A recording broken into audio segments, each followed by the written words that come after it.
नमस्कार साथियों, स्वागत है आपका हमारे YouTube चैनल में। आप बिहार की किस जगह से हमारे समाचार सुन रहे हैं, कृपया कमेंट बॉक्स में लिखकर हमें जरूर बताएं। साथ ही हमारे चैनल को सब्सक्राइब करना ना भूलें। पटना से प्रस्तुत है बिहार के प्रादेशिक समाचार। समाचारों के साथ में रजनी शुक्ला। पहले मुख्य समाचार। राष्ट्रपति द्रौपदी मुर्मू ने 78वें स्वतंत्रता दिवस की पूर्व संध्या पर कल राष्ट्र को संबोधित किया। प्रधानमंत्री नरेंद्र मोदी आज लाल किले की प्राचीर पर राष्ट्रीय ध्वज फहराएंगे। मुख्यमंत्री नीतीश कुमार पटना के गांधी मैदान में ध्वजारोहण करेंगे। स्वतंत्रता दिवस को देखते हुए पूरे प्रदेश में सुरक्षा के किए गए कड़े इंतजाम। सीमावर्ती इलाकों को किया गया सील। और मधुबनी चित्रकला की लब्ध प्रतिष्ठित कलाकार और पद्मश्री से सम्मानित गोदावरी दत्ता का कल हुआ निधन। अब समाचार विस्तार से। राष्ट्रपति द्रौपदी मुर्मू ने 78वें स्वतंत्रता दिवस की पूर्व संध्या पर कल राष्ट्र को संबोधित किया। राष्ट्रपति ने कहा कि भारत अनेकता में एकता की अपनी भावना के साथ एकजुट होकर आगे बढ़ रहा है। सामाजिक असमानता को बढ़ावा देने वाली पुरानी प्रथाओं को नकारने का समय आ गया है। स्वतंत्रता दिवस की पूर्व संध्या पर राष्ट्र के नाम अपने संबोधन में उन्होंने समस्त देशवासियों को स्वतंत्रता दिवस की बधाई देते हुए कहा कि यह उत्सव 140 करोड़ से अधिक देशवासियों के साथ अपने इस महान देश का हिस्सा होने की हमारी खुशी को अभिव्यक्त करता है। राष्ट्रपति ने कहा कि अमृतकाल का यह समय युवाओं का है। उनकी ऊर्जा और उत्साह के बल पर ही देश नई ऊंचाइयों तक पहुंचेगा। देश भर में आज 78वां स्वतंत्रता दिवस देशभक्ति के जज्बे और उल्लास के साथ मनाया जा रहा है। प्रधानमंत्री नरेंद्र मोदी आज दिल्ली के ऐतिहासिक लाल किले से 78वें स्वतंत्रता दिवस के अवसर पर राष्ट्र ध्वज फहराएंगे और देश को संबोधित करेंगे। रक्षा मंत्रालय ने बताया है कि यह समारोह 2047 तक देश को एक विकसित राष्ट्र में बदलने की दिशा में सरकार के प्रयासों को नए सिरे से बढ़ावा देने के लिए एक मंच के रूप में काम करेगा। इस अवसर पर लाल किले पर आयोजित समारोह को देखने के लिए लगभग 6000 विशेष मेहमानों को आमंत्रित किया गया है। युवाओं, आदिवासी समुदाय, किसानों, महिलाओं और विशिष्ट अतिथियों के रूप में विभिन्न क्षेत्रों में उत्कृष्ट प्रदर्शन करने वाले लोगों को आमंत्रित किया गया है। हाल ही में संपन्न पेरिस ओलंपिक में भाग लेने वाले भारतीय दल को भी समारोह में भाग लेने के लिए आमंत्रित किया गया है। इस भव्य समारोह को देखने के लिए पारंपरिक वेशभूषा में विभिन्न राज्यों और केंद्र शासित प्रदेशों के लगभग 2000 लोगों को भी आमंत्रित किया गया है।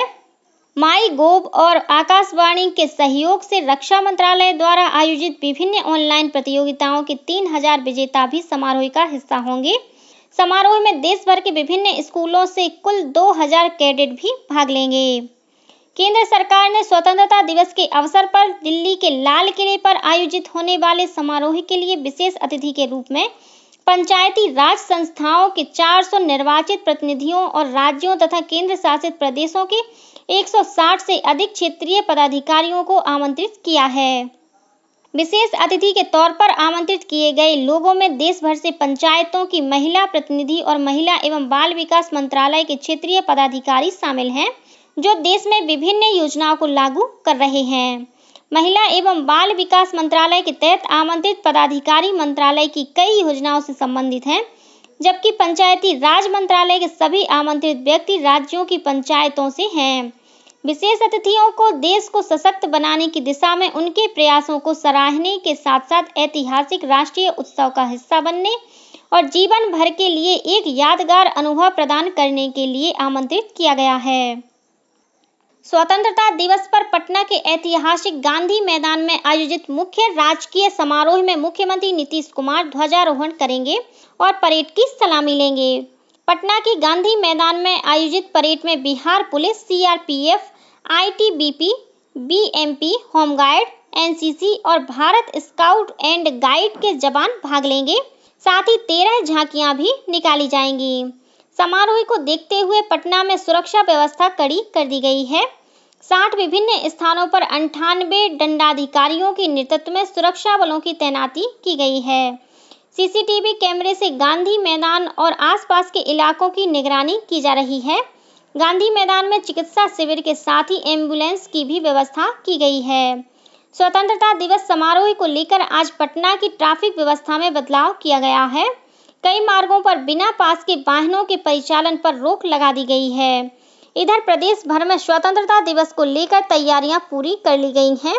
विधि व्यवस्था बनाए रखने के लिए दंडाधिकारियों के नेतृत्व में जगह जगह अतिरिक्त पुलिस बलों की तैनाती की गई है। नेपाल से सटे जिलों की सीमा को सील कर चौकसी बढ़ा दी गई है। केंद्रीय गृह मंत्री अमित शाह ने हर घर तिरंगा अभियान के तहत आज नई दिल्ली स्थित अपने आवास पर राष्ट्रीय ध्वज फहराया। हर घर तिरंगा अभियान देशवासियों में राष्ट्रभक्ति की भावना बढ़ाने के लिए 9 से 15 अगस्त तक पूरे देश में मनाया जा रहा है। सरकार ने लोगों से आग्रह किया है कि वे अपने घरों पर तिरंगा फहराएं और तिरंगे के साथ एक सेल्फी लेकर हर घर तिरंगा वेबसाइट पर अपलोड करें।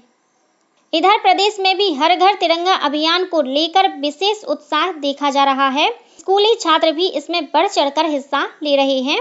इस अभियान को लेकर बिहार भाजपा की ओर से प्रदेश भर में तिरंगा यात्रा और रैली निकाली गई।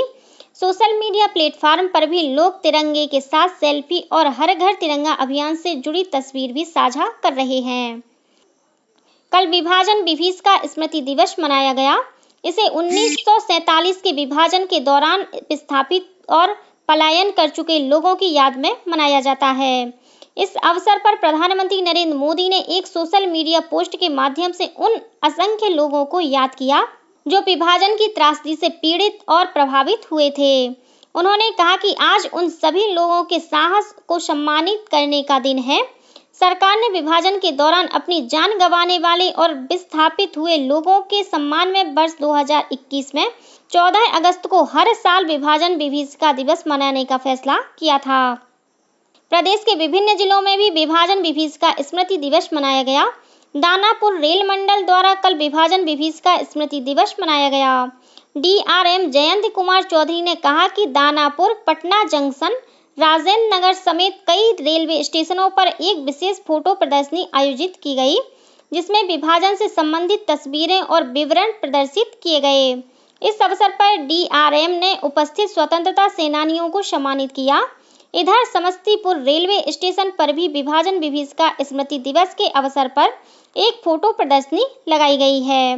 मंडल रेल प्रबंधक विनय श्रीवास्तव ने कहा कि प्रदर्शनी का मुख्य उद्देश्य आने वाली पीढ़ियों को यह बताना है कि भारत राष्ट्र का जो निर्माण हुआ है वह हजारों लोगों के बलिदान से हुआ है। मधुबनी चित्रकला की लब्ध प्रतिष्ठित कलाकार और पद्मश्री से सम्मानित गोदावरी दत्ता का कल मधुबनी में निधन हो गया। 93 वर्षीय गोदावरी दत्ता पिछले कुछ दिनों से बीमार चल रही थी। मिथिला चित्रकला की लब्ध प्रतिष्ठित कलाकार पद्मश्री गोदावरी दत्त के निधन से संपूर्ण मिथिला में शोक की लहर दौड़ गई है। 1930 ईस्वी में दरभंगा जिले के लहेरिया सराय स्थित बहादुरपुर गांव में जन्मी गोदावरी दत्त ने अपनी कड़ी मेहनत और लगन से अपने आप को मिथिला पेंटिंग के क्षेत्र में विश्व पटल पर स्थापित किया। 49,000 से अधिक लोगों को मिथिला चित्रकला सिखाने वाली गोदावरी दत्त को 1980 ईस्वी में राष्ट्रीय पुरस्कार, 2006 ईस्वी में शिल्प गुरु पुरस्कार तथा 2019 ईस्वी में पद्मश्री पुरस्कार से सम्मानित किया गया था। इनके द्वारा बनाए गए पेंटिंग की देश विदेश में काफी तारीफ होती है। 93 वर्षीय गोदावरी दत्त पिछले कुछ दिनों से बीमार चल रही थी और कल मधुबनी में उन्होंने अंतिम सांस ली। गोदावरी दत्ता के निधन पर राज्यपाल राजेंद्र विश्वनाथ आर्लेकर, मुख्यमंत्री नीतीश कुमार, पर्यटन मंत्री नीतीश मिश्र, JDU सांसद संजय झा समेत कई गणमान्य लोगों ने गहरी संवेदना जताई है। राज्यसभा की 12 सीटों पर उपचुनाव के लिए नामांकन की प्रक्रिया कल से शुरू हो गई है। इनमें बिहार की 2 सीटें भी शामिल हैं। गौरतलब है कि पाटलिपुत्र सीट से राजद की मीसा भारती और नवादा से भाजपा के विवेक ठाकुर के लोकसभा चुनाव में विजयी रहने के बाद ये सीट रिक्त हो गई हैं। उपचुनाव के लिए नामांकन की अंतिम तारीख 21 अगस्त है। नामांकन पत्रों की जांच 22 अगस्त को की जाएगी। बिहार से राज्यसभा सीट के प्रत्याशी 27 अगस्त तक नामांकन वापस ले सकते हैं। मतदान 3 सितंबर को होगा और उसी दिन मतों की गणना भी की जाएगी। इधर NDA ने उपेंद्र कुशवाहा को राज्यसभा उपचुनाव के लिए उम्मीदवार घोषित किया है।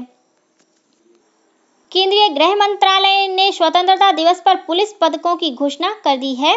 इनमें छत्तीसगढ़ पुलिस विभाग के 25 अधिकारियों और कर्मचारियों को वीरता पदक, विशिष्ट सेवा पदक और सराहनीय सेवा पदक प्रदान किए जाएंगे।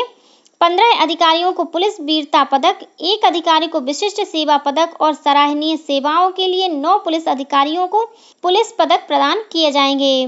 मुख्यमंत्री विष्णुदेव साय, गृह मंत्री विजय शर्मा तथा पुलिस महानिदेशक अशोक जुनेजा ने पदक से विभूषित पुलिस अधिकारियों, कर्मचारियों और उनके परिजनों को शुभकामनाएं दी हैं। हज यात्रा वर्ष 2025 के लिए आवेदन प्रक्रिया प्रारंभ हो गई है। हज यात्रा पर जाने के इच्छुक लोग 9 सितंबर तक आवेदन कर सकते हैं। केंद्रीय अल्पसंख्यक कार्य मंत्री किरेन रिजिजू और राज्य मंत्री जॉर्ज कुरियन ने नई दिल्ली में आवेदन प्रक्रिया की शुरुआत की। इस अवसर पर श्री रिजिजू ने कहा कि सऊदी अरब ने भारत के लिए 1,75,000 से अधिक हज यात्रियों का कोटा निर्धारित किया है। उन्होंने बताया कि पहली बार भारतीय हज कमेटी की वेबसाइट के अलावा हज सुविधा ऐप के माध्यम से भी आवेदन जमा किए जा सकते हैं। नेपाल की जलग्रहण क्षेत्र और पड़ोसी राज्यों में हो रही भारी बारिश के चलते प्रदेश की अधिकांश नदियां उफान पर हैं।